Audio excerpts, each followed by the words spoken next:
This is coming straight from my heart. And what I'm writing about, I'm only a small part. So if you're listening closely, you need to hear this clear. Because this isn't just my story, this is big business. This is a system we live in right here, they call it corrections. They say it's rehabilitation, but let's be honest, it's about incarceration. You ever heard the phrase, lock you up and throw away the key? That's not just words, that's reality. Because if people really changed, the profits wouldn't stay the same. And that's the truth nobody wants to name. What they built is a monopoly. Once you're locked up, you become community property. They build wealth on broken dreams, warehouse human beings. Call it justice, call it law, call it clean. This isn't small money, this is big time.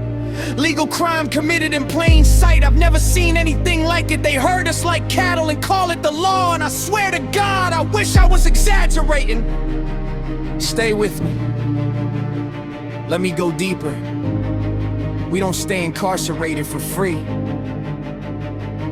There's rent involved, only we don't pay it. The federal government does, feds pay the state, state pays the county. And I still wonder how much of that money is ever spent on me. Because I wear khakis and flip-flops, and what they feed us can't even be classified as slop.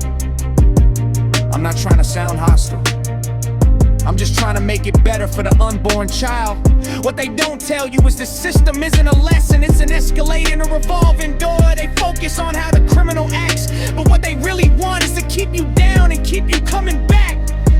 Because if offenders stop returning, this whole thing would shut down, and that will never happen. Greed won't allow it. Truth is, the system doesn't care about you, and in quiet, underhanded ways they mistreat the incarcerated man. I'm telling this story from the inside. There's another side.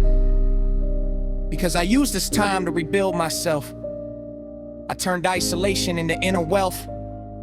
I stopped fighting the system and started fighting myself. I used the silence to reconnect with the God that lives in me. I built my talent, I sharpened my mind, and I hope by now that part is clear. So my wisdom keeps growing, my patience stays strong. And even though my body is confined, my mind has been gone. This peace wasn't just frustration, it was release. So thank you for listening to this truth about incarceration.